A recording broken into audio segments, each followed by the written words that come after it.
ও ইসলামপন্থী দলগুলো মুখোমুখি হয়ে যাবে, তখন আওয়ামী ফ্যাসিস্টরা আবারও মাথা তুলে দাঁড়ানোর সুযোগ পাবে। বিএনপি একটা বড় দল, পরবর্তীতে তারা যদি ক্ষমতায় আসে এটাই স্বাভাবিক, কিন্তু তাদের আচরণ দিন দিন চরম বিব্রতকর হয়ে পড়ছে।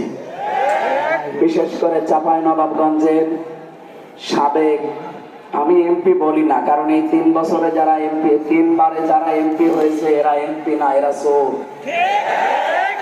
সুতরাং সাবেক এই নেতা হারুনুর রশিদ এবং তার স্ত্রী পাপিয়া, আমার মনে হয় শেষে এমন দোস্তায়াকার বাদ দিলে যেটা হয় উনি সেটা কি হয়, পাপি।